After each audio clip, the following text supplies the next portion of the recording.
कहानी की शुरुआत में हम देखते हैं कि अमेरिका का सबसे खूबसूरत और मशहूर शहर सैन फ्रांसिस्को है। एक ऐसा शहर जहां लाखों लोग अपनी जिंदगी जी रहे हैं। ऊंची ऊंची शानदार बिल्डिंग्स आसमान को छू रही हैं। शहर के बीचों बीच दुनिया का सबसे मशहूर पुल गोल्डन गेट ब्रिज है, जो सैन फ्रांसिस्को की पहचान है। इस ब्रिज को देखने के लिए पूरी दुनिया से लोग आते हैं। हर तरफ जिंदगी की रौनक है। सड़कों पर ट्रैफिक चल रही है, लोग अपने ऑफिसों में काम कर रहे हैं। सब कुछ बिल्कुल नॉर्मल और खूबसूरत लग रहा है। ऐसा लग रहा है जैसे आज का दिन बिल्कुल आम दिनों की तरह गुजर जाएगा। मगर उन्हें बिल्कुल अंदाजा नहीं था कि कुछ ही देर बाद इस शहर के साथ कुछ ऐसा होने वाला है जो पूरी दुनिया की तारीख बदल कर रख देगा और इस शहर को हमेशा हमेशा के लिए तबाह कर देगा। लेकिन अब जो होने वाला था उसकी वार्निंग कोई भी नहीं दे पाया। किसी ने सोचा भी नहीं था कि यह दिन उनकी जिंदगी का आखिरी दिन हो सकता है। अचानक जमीन हिलने लगती है, मगर उन्हें बिल्कुल अंदाजा नहीं था कि यह कोई छोटा भूकंप नहीं है। यह अमेरिका की तारीख का सबसे बड़ा और सबसे तबाहकुन अर्थक्वेक है जो सैन एंड्रियास फॉल्ट से आ रहा है। सैन एंड्रियास फॉल्ट एक 1300 किलोमीटर लंबी दरार है जो पूरे कैलिफोर्निया के नीचे से गुजरती है। साइंटिस्ट सालों से बोल रहे थे कि एक दिन इस फॉल्ट से ऐसा भूकंप आएगा जो पूरे कैलिफोर्निया को तबाह कर देगा, और आज वो दिन आ गया था। कुछ ही देर बाद झटके और भी तेज हो जाते हैं। जमीन इतनी जोर से हिलने लगती है जैसे कोई पूरे शहर को अपने हाथों में उठाकर हिला रहा हो। ऑफिसों में बैठे लोग अपनी कुर्सियों से गिरने लगते हैं। दीवारों में दरारें पड़ने लगती हैं। लोग चीखने लगते हैं। अब यहां पर सैन फ्रांसिस्को की ऊंची ऊंची शानदार बिल्डिंग्स ताश के पत्तों की तरह गिरने लगती हैं। बड़े बड़े शीशे टूटकर सैकड़ों फीट ऊंचाई से नीचे बारिश की तरह गिर रहे हैं। सड़कें बीच से फट जाती हैं और उनमें बड़ी बड़ी गहरी दरारें पड़ जाती हैं, जो इतनी चौड़ी हैं कि पूरी की पूरी गाड़ियां, बसें और ट्रक उन दरारों में गिरने लगते हैं। हर तरफ धूल का गुब्बार उठ रहा है। आसमान मिट्टी के रंग का हो गया है। लोग चीख रहे हैं, भाग रहे हैं, गिर रहे हैं। चारों तरफ बस एक ही आवाज है, चीखो पुकार, दर्द और मौत की आवाज। मगर उन्हें बिल्कुल अंदाजा नहीं था कि अभी जो तबाही हो रही है ये तो कुछ भी नहीं है। असली खौफनाक तबाही अभी आने वाली है। लेकिन अब जो होने वाला था उसके सामने यह भूकंप भी कुछ नहीं था। अब यहां पर अचानक दूर समंदर की तरफ कुछ ऐसा दिखाई देता है जिसे देखकर लोगों की सांसें उनके गले में अटक जाती हैं। समंदर का पानी पीछे हट रहा है, बहुत तेजी से पीछे जा रहा है। मगर उन्हें बिल्कुल अंदाजा नहीं था कि पानी का इस तरह पीछे हटना किसी बहुत बड़ी और भयानक सुनामी के आने की आखिरी निशानी है। कुछ ही देर बाद दूर समंदर में पानी की एक बहुत बड़ी, बहुत ऊंची दीवार बनती हुई नजर आती है। एक अजीम और शान लहर जो ऊंची ऊंची बिल्डिंग से भी ज्यादा ऊंची है। यह एक मैसिव सुनामी है जो भयानक रफ्तार से गोल्डन गेट ब्रिज की तरफ बढ़ रही है। उसके सामने सब कुछ बहुत छोटा दिखाई दे रहा है। लेकिन अब जो होने वाला था उसने इस शहर को हमेशा हमेशा के लिए बदल दिया। सुनामी की वो भयानक लहर गोल्डन गेट ब्रिज से टकराती है। वो मशहूर ब्रिज जो अमेरिका की शान और पहचान है, वो पानी के भयानक दबाव में हिलने लगता है। ब्रिज की मोटी मोटी स्टील की तारें एक एक करके टूटने लगती हैं। वो तारें जो टनों का वजन उठा सकती थीं, सुनामी के सामने कमजोर पड़ गईं। अब यहां पर वो भयानक सुनामी ब्रिज को पार करके सीधे शहर में दाखिल हो जाती है। पानी की ऊंची ऊंची लहरें तेज रफ्तार से सड़कों पर बहने लगती हैं। बिल्डिंग्स को अपने अंदर निगल रही हैं। लोग पानी में डूब रहे हैं। चीखें सुनाई दे रही हैं, लेकिन कोई किसी की मदद नहीं कर सकता। पूरा सैन फ्रांसिस्को मिनटों में पानी में डूबने लगता है। जो शहर कुछ देर पहले तक जिंदगी से भरा हुआ था, अब मौत के साए में डूबता जा रहा है। लेकिन अब जो होने वाला था उसे समझने के लिए हमें वापस जाना होगा, वहां जहां यह सब शुरू हुआ था, जहां इस तबाही का पहला झटका आया था। दोस्तों, इस कहानी में आगे जो होने वाला है वो आपके रोंगटे खड़े कर देगा। लेकिन उस तबाही और एक बाप की बेटी को बचाने की इस खौफनाक जंग को देखने से पहले, अगर आपको ऐसी ही जबरदस्त और दिल दहला देने वाली मूवीज पसंद हैं, तो जल्दी से इस वीडियो को लाइक कर दें और हमारे चैनल को सब्सक्राइब करके बेल आइकन जरूर दबा दें, ताकि आप हमारी आगे आने वाली कोई भी कहानी मिस ना करें। तो चलिए देखते हैं कि यह सब आखिर शुरू कैसे हुआ। कहानी की शुरुआत में हम देखते हैं कि लॉस एंजलिस में एक लड़की अपनी कार में पहाड़ी रास्ते पर जा रही है, मगर उसे बिल्कुल अंदाजा नहीं था कि कुछ ही सेकंड्स में उसकी जिंदगी खतरे में पड़ने वाली है। अचानक उसकी कार एक पत्थर से टकराती है और कार कंट्रोल से बाहर होकर पहाड़ी से नीचे लुढ़कने लगती है। कार गिरते गिरते एक चट्टान के किनारे पर लटक जाती है। लड़की कार में फंसी हुई है और कार किसी भी सेकंड गहरी खाई में गिर सकती है। अब यहां पर LAFD यानी लॉस एंजलिस फायर डिपार्टमेंट का एक हेलीकॉप्टर वहां पहुंचता है। इस हेलीकॉप्टर में रे गेंस है, जो LAFD का सबसे बेहतरीन और तजुर्बेकार रेस्क्यू पायलट है। लेकिन अब जो होने वाला था उसमें 1 सेकंड की भी देरी मौत का सबब बन सकती थी। रे रस्सी के सहारे हेलीकॉप्टर से नीचे उतरता है। कार बुरी तरह डैमेज हो चुकी है और लड़की अंदर फंसी हुई है। कुछ ही देर बाद कार की चट्टान टूटने लगती है। रे आखिरी सेकंड में लड़की को कार से बाहर निकालता है और हेलीकॉप्टर की तरफ खींचता है। कार नीचे खाई में गिरकर तबाह हो जाती है, लेकिन लड़की बच जाती है। रिक गेन्स ने एक बार फिर अपनी बहादुरी से एक जिंदगी बचा ली। अब यहां पर हमें रे गेन्स की पर्सनल लाइफ के बारे में पता चलता है।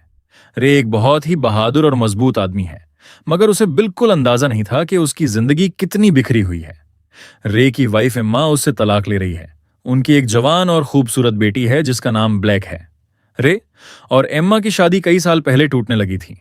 इसकी वजह बहुत दर्दनाक थी। उनकी एक और बेटी भी थी जो कुछ साल पहले एक राफ्टिंग एक्सीडेंट में डूबकर मर गई थी।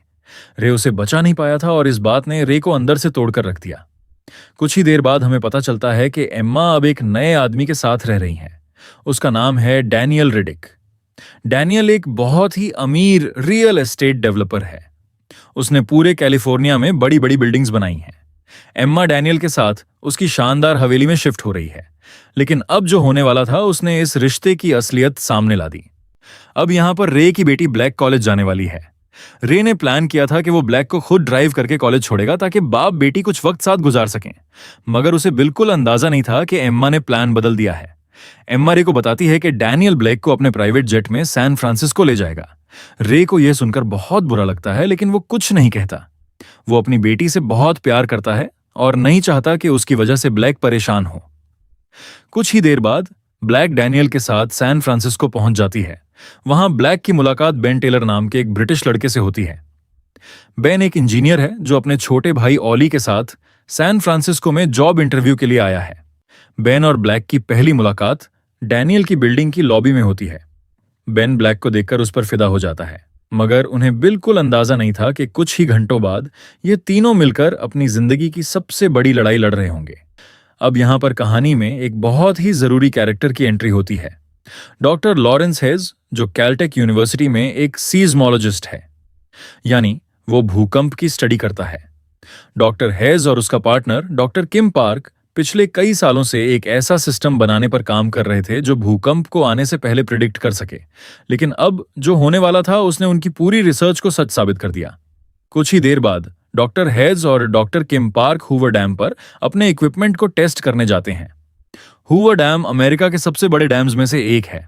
वो वहां अपने सेंसर्स लगाते हैं और डेटा कलेक्ट करते हैं। अब यहां पर अचानक उनके सेंसर्स पर एक बड़ी रीडिंग आती है।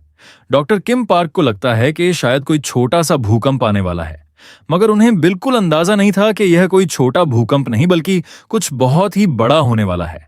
लेकिन अब जो होने वाला था उसने सबकी जिंदगी बदल दी। अचानक हूवर डैम में जोरदार झटके आने लगते हैं।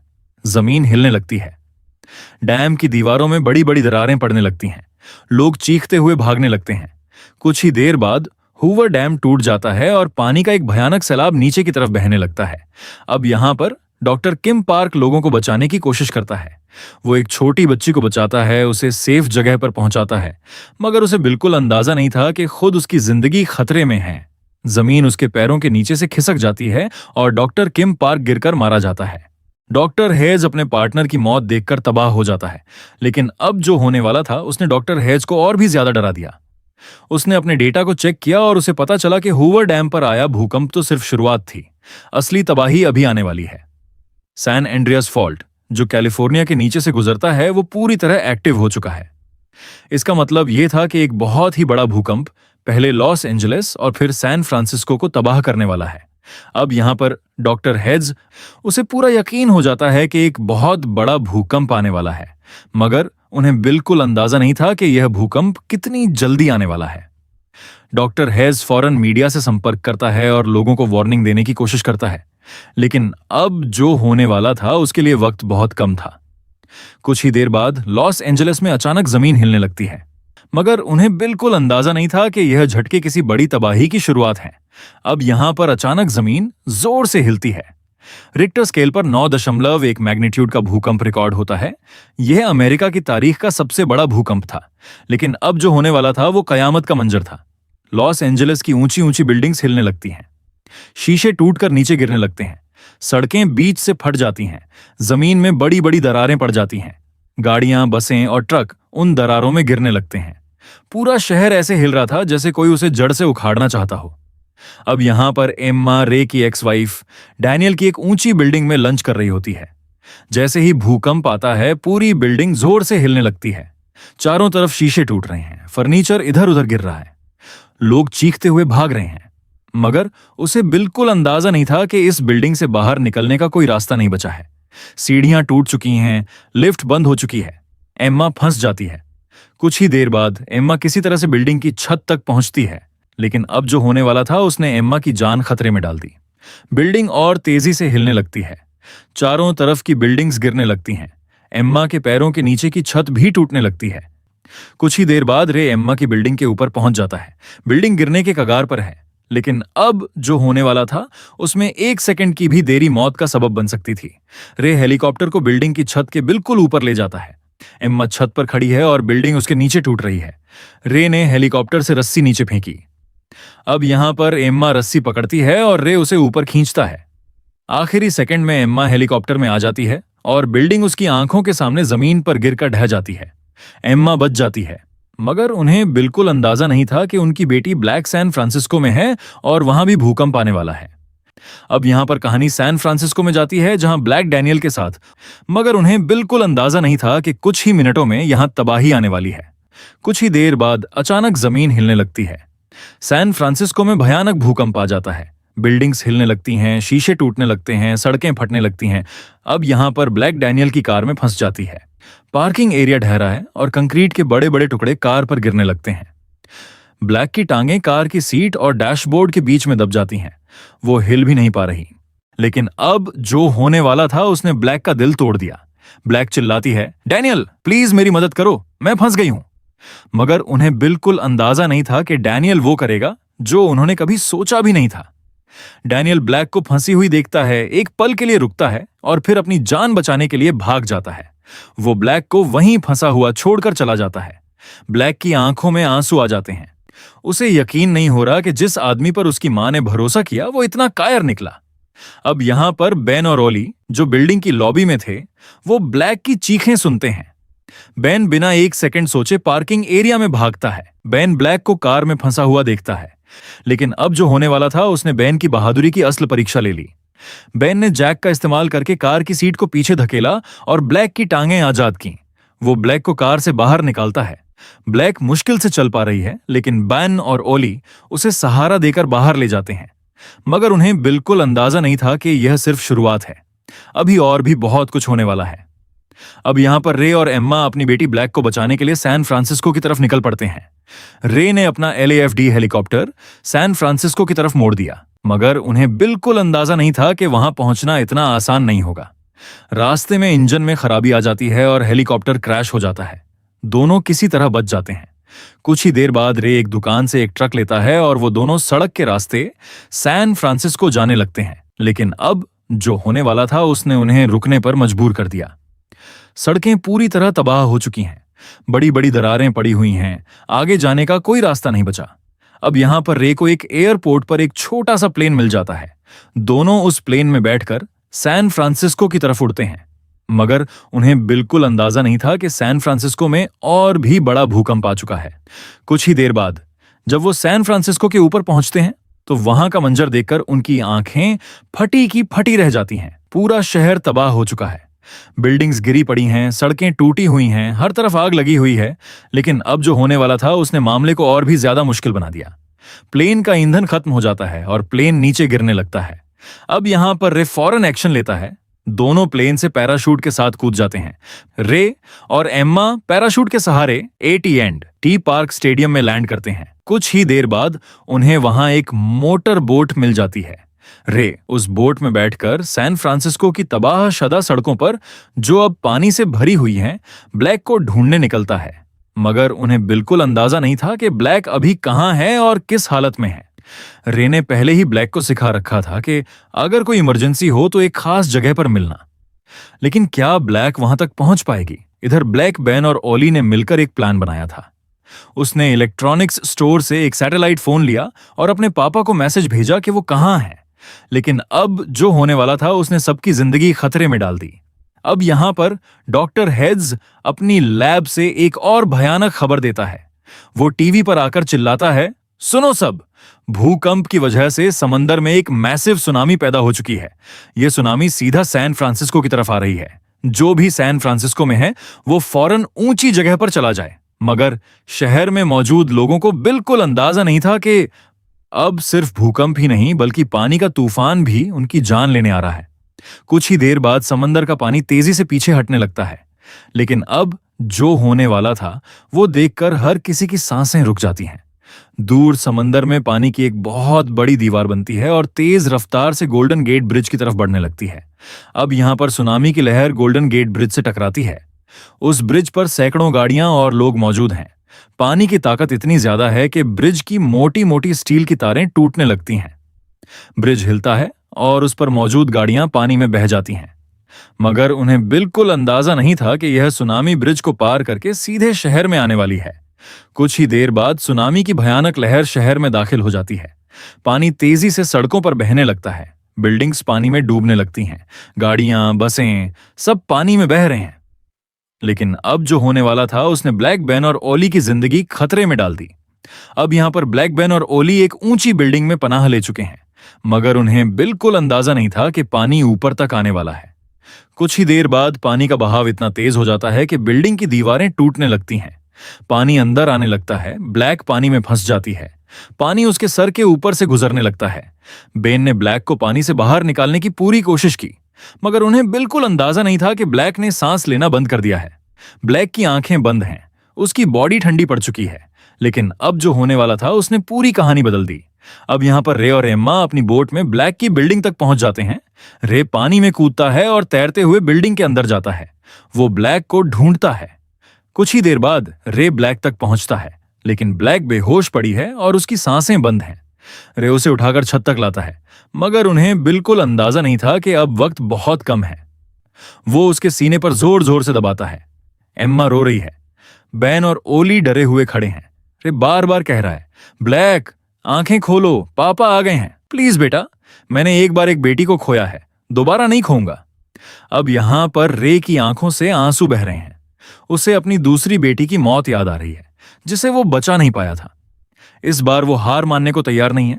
एम्मा ने ब्लैक का हाथ पकड़ा हुआ है और रो रही है। लेकिन अब जो होने वाला था उसने सबकी जिंदगी बदल दी। कुछ ही देर बाद ब्लैक के मुंह से पानी निकलता है और वो खांसने लगती है। उसकी आंखें खुलती हैं। वो जिंदा है। रे अपनी बेटी को गले लगा लेता है और रोने लगता है। एम्मा भी दौड़कर उन दोनों को गले लगाती है। ये पूरा परिवार आंसुओं में डूबा हुआ एक दूसरे को गले लगा रहा है। अगली सुबह जब सूरज निकलता है तो सैन फ्रांसिस्को का नक्शा ही बदल चुका होता है। वो शहर जो कल तक अमेरिका के सबसे खूबसूरत शहरों में से एक था, अब तबाही का ढेर बन चुका है।